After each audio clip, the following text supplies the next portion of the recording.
Pour m'accompagner dans cette émission, j'accueille Mathieu Lefebvre. Bonjour et bienvenue. Vous êtes député Renaissance du Val-de-Marne. Et Raquel Garrido, bonjour. Vous êtes députée La France Insoumise de Seine-Saint-Denis.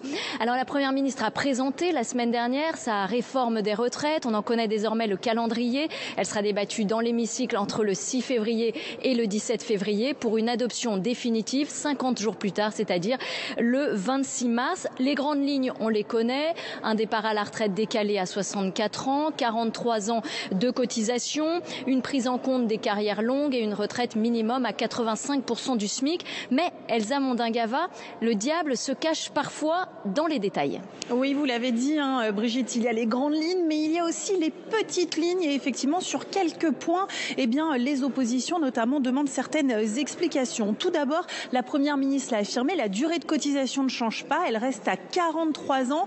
Oui, mais il semble qu'elle ait oublié de préciser que pour certains Français, ce sera bien 44 ans. Eh bien oui, c'est mathématique. Si j'ai commencé ma carrière à 20 ans et que je ne peux pas partir avant l'âge légal de 64 ans, eh bien je dois bien cotiser 44 années, soit une année de plus que certains autres Français. Alors le gouvernement l'a précisé, les carrières longues seront prises en compte avec différents seuils, 16, 18 et 20 ans, mais tout le monde ne sera pas concerné par le dispositif. Autre point dur, le minimum contributif. On a beaucoup parlé de 85% du SMIC net. Ça équivaut à peu près à 1 200 €. Oui, mais net ou brut, il s'agirait du brut puisque les retraités doivent s'acquitter de la CSG. Alors, la pénibilité divise aussi le gouvernement et les oppositions, Elsa, car les départs anticipés dépendraient d'un avis médical. Oui, exactement. Sur la pénibilité, des volets très importants de cette réforme des retraites, le gouvernement entend aller plus loin sur le C2P, le compte personnel de prévention, mais il entend aussi que les médecins du travail puissent, au cours d'une consultation, déterminer si un métier est pénible ou non et à quels critères. Oui, mais vous le savez, en France, il y a une pénurie de médecins du travail. Voilà donc de quoi inquiéter les oppositions, mais aussi même dans la majorité. À la réunion de groupe Renaissance ce matin, effectivement, le constat a été fait que les mesures sociales de cette réforme avaient du mal à imprimer. Opération donc pédagogie d'ici la présentation au Conseil des ministres le 23 janvier prochain. Mathieu Lefebvre, vous avez entendu Elsa Mondingava. Est-ce qu'il n'y a pas quelques angles morts dans cette réforme? Si on prend par exemple point par point, commençons par les 1 200 € de retraite minimum, 85% du SMIC, que ce soit en brut ou en net, on n'arrive jamais à ce chiffre de 1 200 €.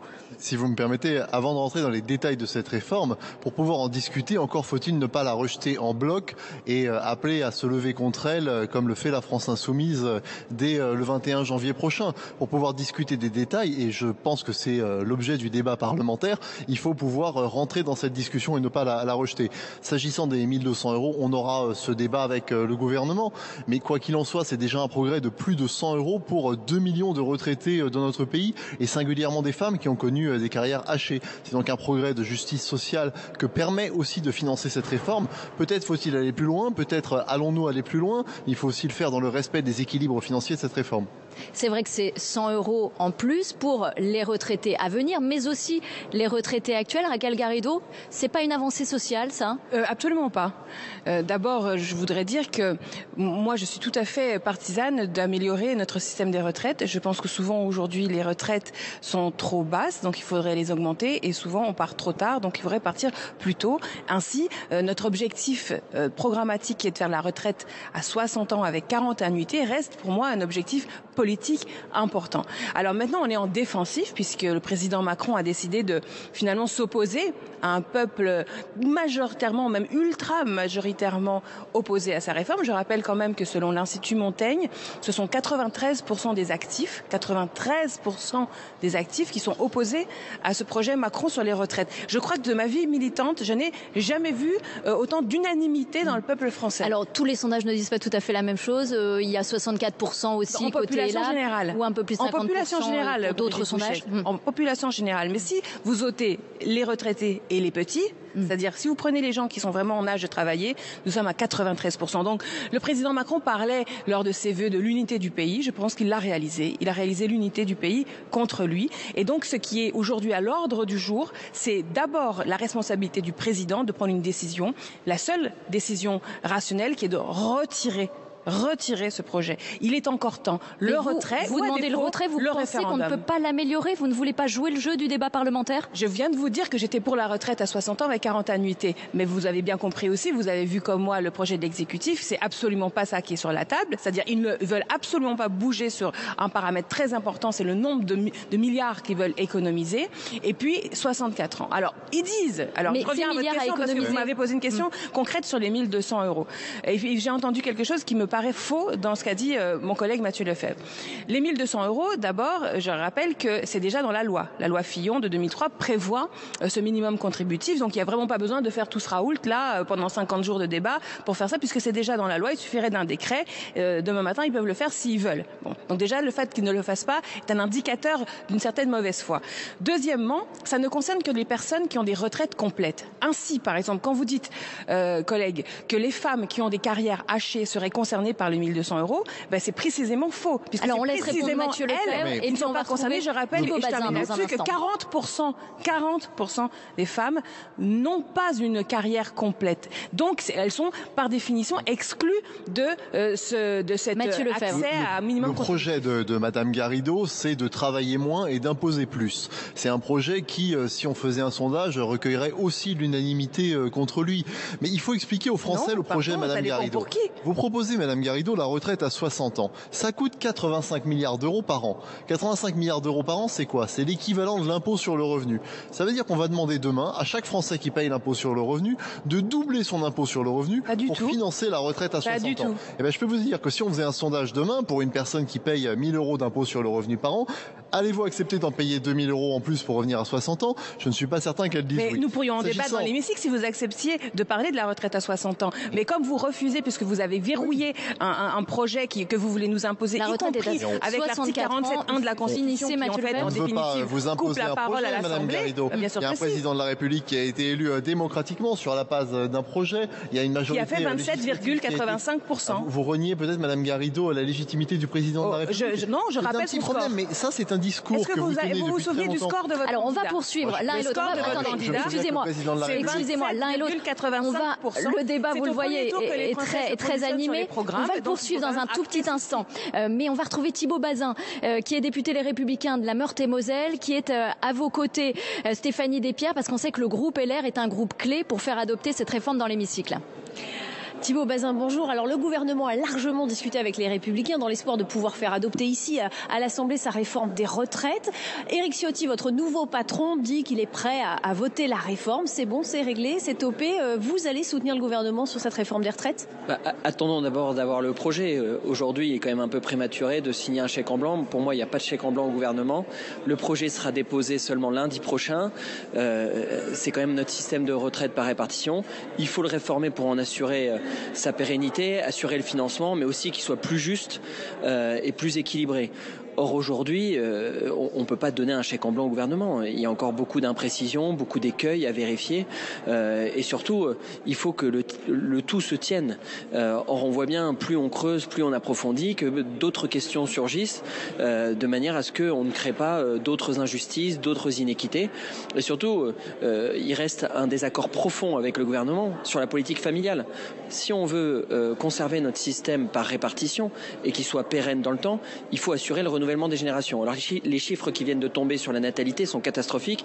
Il y a eu une natalité la plus faible en France l'année dernière depuis 1946.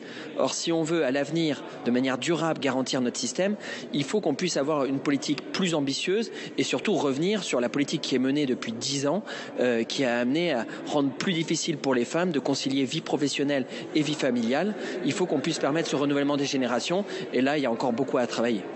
Donc rien n'est totalement fait avec le gouvernement à l'heure qu'il est. Sur quel point exactement, politique familiale, est-ce qu'il y a d'autres points sur lesquels vous voulez insister? Vous attendez d'avoir encore le texte? Bien sûr, j'allais dire, le diable se cache dans les détails.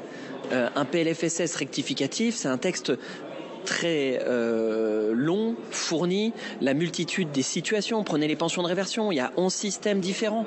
Prenez la retraite progressive. Vous personnellement, vous pourriez ne pas voter cette réforme ?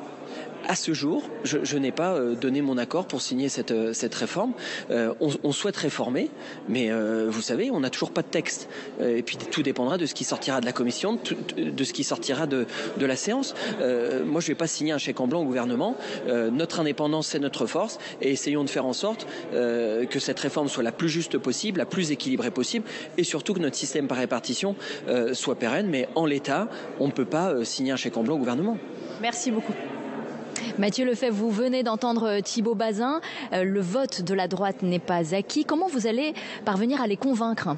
D'abord, moi, je salue l'esprit de responsabilité des Républicains qui, eux, ne souhaitent pas se résigner à la fatalité de l'endettement.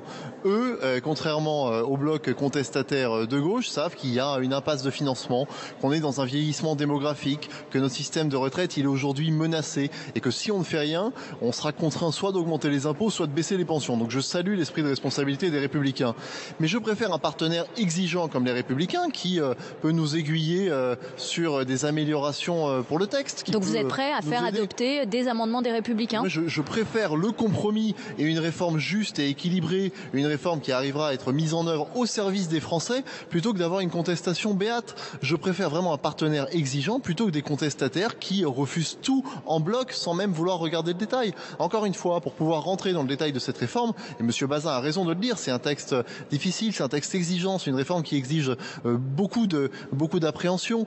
Il faut pouvoir rentrer dans le détail de cette réforme. Il ne faut pas se contenter de dire c'est injuste, on revient à 60 ans. Tous les autres pays européens ont un âge légal de départ, mais nous on s'en fiche. Le déficit, la dette, on s'en fiche. Non, je crois qu'au contraire, il faut des parlementaires exigeants, comme l'est M. Bazin, pour pouvoir travailler à améliorer cette réforme au service des Français. Raquel Garrido, quand on entend la droite et la majorité, on comprend qu'ils partagent le fait qu'il y a un problème de financement de ce système de retraite. Est-ce que vous remettez en cause cela alors que le Conseil d'orientation des retraites, dit que le système sera en déficit à partir de cette année, de l'année prochaine ? Le Conseil d'orientation des retraites a dit quelque chose de très clair, c'est que le système lui-même n'était pas en danger. Rappelez-vous ce mot de danger, vous venez de parler menacé, je crois le terme que vous avez utilisé, c'est faux. Ça fait partie des éléments de langage, on va dire de dramatisation de la situation pour essayer de forcer quelque chose sur les Français. Alors, est-ce qu'il y a cependant un défi de financement ?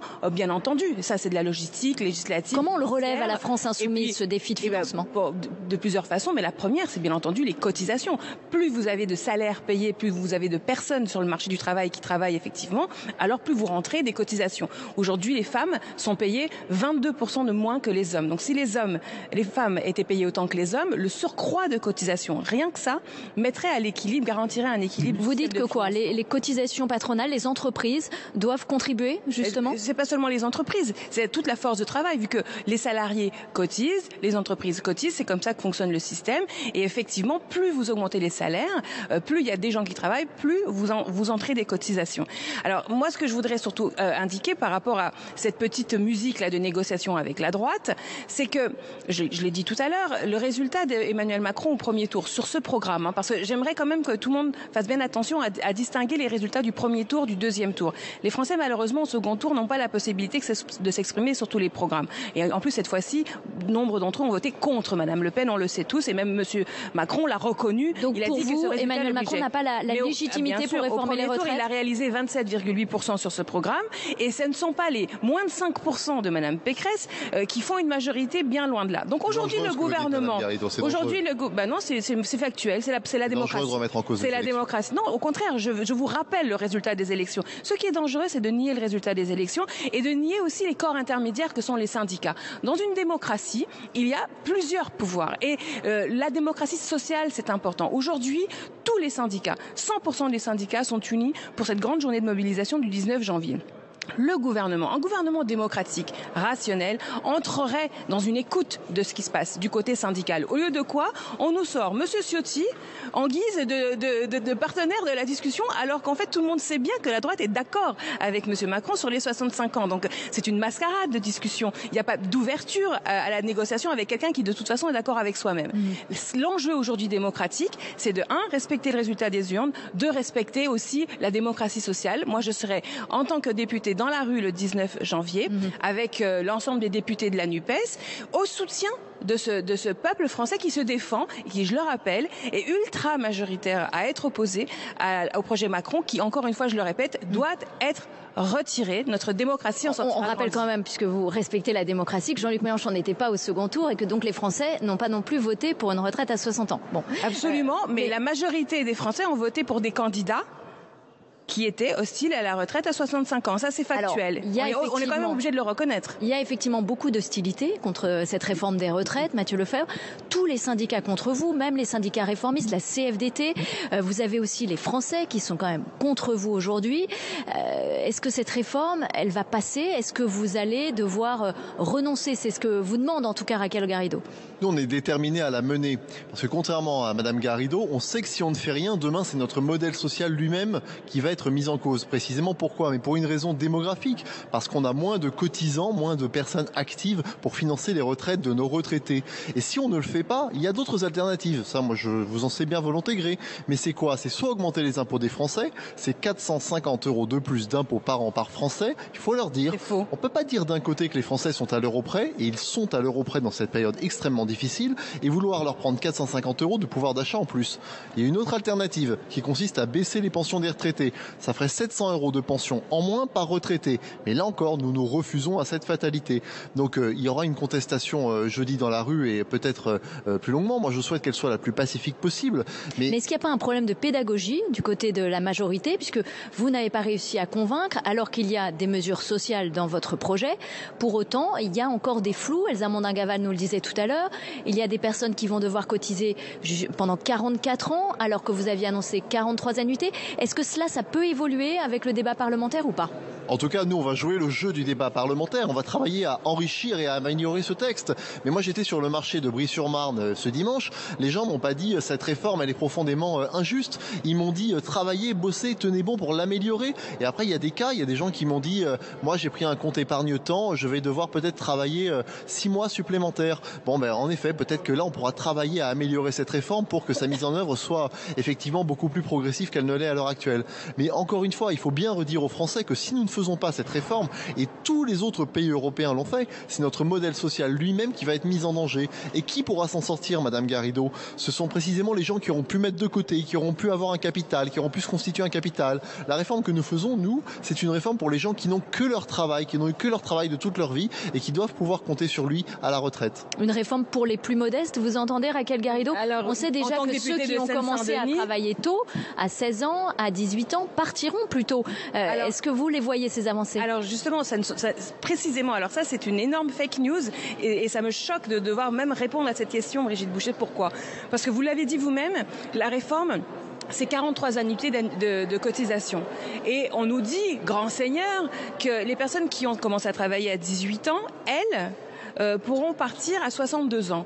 Donc ça fait combien d'années de cotisation? Ça fait 42 ans, non? 44. 44 ans, Madame Garrido, si vous... Ça fait 44. Donc, c'est comme l'exemple qu'a donné votre collègue tout à l'heure, des personnes à 20 ans qui vont devoir travailler jusqu'à 64. Donc, en réalité, derrière ce mot d'avancée sociale, c'est pas du tout des avancées sociales. C'est des reculs graves. C'est-à-dire, vous dites à quelqu'un aujourd'hui qui a commencé à travailler à 18 ans, vous allez devoir cotiser 44 ans. Là, on parle pas d'impôt sur le revenu, de cotiser plus ou quoi. On parle du temps de vie qui est volé. Et c'est ça qui, au bout du bout, est le plus important. Là, il n'y a pas de magasin à la fin de la vie où on va et où on achète des mois et des années supplémentaires de vie. Et quand on a travaillé toute la vie, on a droit au repos. Le système de retraite par répartition à la française, il n'existe qu'en France. Les autres pays, ils ont des mixtes avec de la capitalisation. Alors je sais que vous êtes, c'est votre rêve à mon avis, ce truc de capitalisation. C'est un procès d'intention, Madame Garrido. On fait précisément ça pour défendre notre modèle par répartition. Eh bien non, vous ne le faites pas. Il y a un allongement de la durée de la vie aussi, Raquel Garrido. 85 ans pour les femmes. Ça dépend pour 79 ans pour les métiers, hommes. Ça dépend du niveau de revenu. Mais c'est une moyenne française. Et quand bien même, pourquoi est-ce que ce temps gagné sur la mort, il faut le donner au patron? Non mais le travail n'est pas un outil d'émancipation. Pardon, pourquoi est-ce que ce temps, je vous pose une question, c'est pas vrai, vous parlez de gens qui ont travaillé toute leur vie. Je veux pas. Oui, madame. Alors il faut travailler jusqu'à la mort? Madame, il faut travailler jusqu'à l'épuisement, jusqu'à la mort. Justement, récompenser moi, je pense qu'au contraire, voyez, vous êtes contre le travail. C'est pas vrai, puisque récompenser le travail, c'est justement accéder à la retraite. Et vous, votre projet à vous, c'est de faire en sorte qu'on meure au travail. C'est qu'on ne travaille jamais et qu'on ne vive que de subventions. Parce que je vous ai dit que je suis pour la retraite à 60 ans. Alors, on va partir. Salle des 4 colonnes. Retrouvez Thomas Ménager, qui est député Rassemblement national du Loiret, qui est à vos côtés, Elsa Mondingava. Oui, il va y avoir aussi une bataille entre les oppositions pour savoir qui va être le premier opposant. Le RN est farouchement opposé à cette réforme, mais vous, par exemple, pas de mobilisation dans la rue. Non, nous avons été élus pour nous battre ici, à l'Assemblée nationale. Nous avons le premier groupe d'opposition hors intergroupe. Marine Le Pen s'y était engagée. Nous, candidats sur le terrain aux élections législatives, nous étions engagés à être pleinement mobilisés pendant les débats sur la réforme des retraites. Mais vous savez, il y a ceux qui vont peut-être faire beaucoup de bruit, ceux qui vont aller dans la rue, mais ceux qui ont participé d'abord à faire élire Emmanuel Macron, c'est le cas de la NUPES, et ceux aussi au sein de la NUPES qui ont participé à l'acte premier de cette réforme. Je tiens à rappeler que la réforme Touraine, 43 annuités, a été votée par des députés socialistes, Monsieur Faure, Madame Rabault. Ce sont des personnes qui ont participé à augmenter les annuités et qui aujourd'hui poussent des cris d'orfraie. Alors, sur cette réforme, est-ce que vous allez la rejeter en bloc ou est-ce que vous allez étudier article par article et pourquoi pas voter, par exemple, le minimum contributif? Nous, on a toujours eu une position claire depuis qu'on a été élus. On regarde si c'est dans l'intérêt des Français ou non. Donc nous allons agir de la même manière. Nous allons regarder article par article. Il y a certaines choses qui vont dans le bon sens, notamment ce minimum contributif qui atteindra près de 1 200 €. Marine Le Pen l'a porté pendant sa campagne, donc nous n'allons pas aller contre. Mais ce n'est pas parce qu'il y a des bonnes mesures dans cette réforme qu'il y a surtout des mesures qui vont être très néfastes pour les Français, notamment ceux de la génération de mes parents qui vont devoir travailler au final en près de 10 ans, 4 ans de plus sans avoir eu une espérance de vie en bonne santé améliorée. Et pour bien comprendre, quelle est la position du RN sur les retraites? Vous êtes pour la retraite à 60 ans? Vous êtes pour ne rien toucher au système actuel? Est-ce qu'il faut diminuer les pensions, taxer les retraités? Moi, j'invite les Français à aller voir le programme que Marine Le Pen avait défendu à l'élection présidentielle, qui était un programme de justice sociale, avec de 40 à 42 annuités, avec un départ dès 60 ans pour ceux qui ont commencé avant 20 ans et qui ont souvent des métiers beaucoup plus difficiles, et à 62 ans pour ceux qui commencent après 20 ans. C'était un programme qui avait été chiffré à 9,6 milliards. Et donc nous allons aussi, dans le cadre des discussions, si la gauche nous empêche de débattre sereinement avec une obstruction qui n'a aucun sens au vu du texte qui nous est présenté, qui est un texte budgétaire qui partira dans tous les cas au Sénat après 20 jours, nous allons aussi déposer des amendements pour mettre en avant le projet de Marine Le Pen, qui est ce projet de justice sociale que nous allons défendre. Merci beaucoup Thomas Ménager, vous serez un des chefs de file pour le Rassemblement national qui promet d'être très mobilisé dans l'hémicycle. Très mobilisé dans l'hémicycle, mais pas dans la rue, à la différence de la France Insoumise, qui sera aussi dans l'hémicycle, j'imagine. C'est la place de premier opposant à Emmanuel Macron qui se joue sur cette réforme des retraites? Non, ce qui se joue, c'est le droit des Français à une retraite digne. Voilà. Et il ne faudrait pas non plus que le Front National ou RN confondent ce moment très important de lutte entre le peuple français contre son président avec une occasion de faire de la pub à Madame Le Pen. Voilà. C'est pour ça que je serai dans la rue. C'est pour ça que j'organise dans ma circonscription des réunions publiques d'information sur ce texte. Je le fais dans chaque ville de ma circonscription. Je fais des réunions publiques. Hier soir, j'étais à Paris. Et effectivement, tout ne se jouera pas à l'Assemblée nationale. À l'Assemblée nationale, nous ferons un travail d'opposition. D'opposition ou d'obstruction? Alors, vous savez, avec le cadre de procédure bâillonnée là qu'ils ont mis en place avec ce 47.1 qui, au bout de 50 jours, part en ordonnance, de toute façon, ça ne veut rien dire l'obstruction. Parce que quand bien même vous déposez 200 000 amendements, de toute vous n'aurez pas le temps vous n'envoyez pas le jour. Tous les étudier. Donc vous avez aimé le 49.3, vous allez adorer le 47.1. Donc vous voyez bien qu'on est dans l'exercice d'un abus permanent de l'exécutif contre le rôle de ce Parlement où il est minoritaire. Et donc par nécessité, il faut se défendre dans la rue. Et alors là, on touche à l'hypocrisie de l'extrême droite, qui a toujours été hostile au mouvement syndical, qui a toujours été hostile au mouvement populaire. Et c'est bien là qu'on reconnaît quelqu'un d'extrême droite. Donc nous, on sera dans la rue. Moi, je serai dans la rue au soutien des syndicats. Et puis aussi dans des journées plus politiques. En tant que député, on fera notre travail dans nos circonscriptions.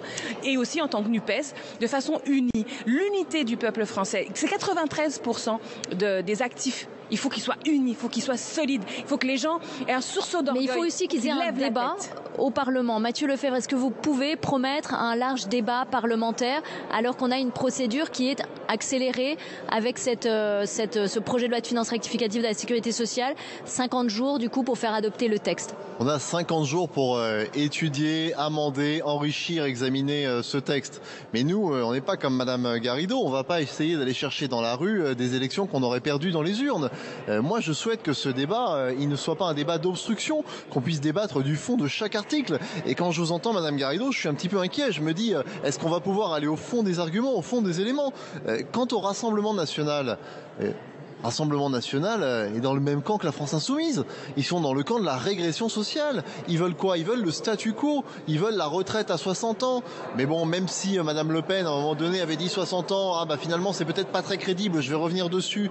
Quel est le projet alternatif de Madame Le Pen aujourd'hui en matière de retraite? Elle n'est absolument pas crédible sur les dossiers économiques et financiers, et les Français le savent bien. Les Français, en tout cas, sont mobilisés à 2 jours d'une grande manifestation qui s'annonce assez suivie.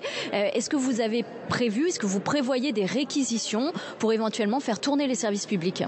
Le droit de grève, ça n'est pas le droit de blocage. Moi, je veux faire appel à la responsabilité des uns et des autres. Je souhaite d'abord que ces manifestations soient le plus pacifiques possible, qu'il y ait le plus de débats possible, qu'il n'y ait pas de violence, pas de chaos. Quand j'entends une partie de la CGT, que je ne confonds en aucun cas avec l'ensemble des manifestants, appeler à faire des coupures de courant pour les élus en les menaçant, en les intimidant, je suis très inquiet. La CGT veut cibler effectivement des parlementaires pour que l'électricité soit coupée chez eux ou dans leur permanence. Le droit de grève, ça n'est pas le droit d'intimider ou de menacer. Je souhaite que les manifestations se passent et se déroulent pacifiquement, et je suis sûr qu'elles se dérouleront pacifiquement. S'agissant de votre question sur les réquisitions, on verra bien, mais il faut aussi que ce pays tourne. Il ne faut pas que le droit de grève ce soit le devoir de galère pour l'ensemble des Français par ailleurs. Mais encore une fois, n'essayons pas de jouer le chaos dans la rue pour ne pas avoir de débat à l'Assemblée nationale. Ayons un débat serein à l'Assemblée nationale avec l'ensemble des partis politiques. Merci. Encore faudrait-il qu'il y ait une procédure ordinaire. Oser la procédure ordinaire à ce moment-là, qu'il ne soit pas contrainte. Oser parler aux syndicats et pourquoi pas oser le référendum. La démocratie, c'est pas une mauvaise idée. Alors nous verrons. En tout cas, les procédures vont se poursuivre ici à l'Assemblée. Merci à tous les deux d'être venus débattre.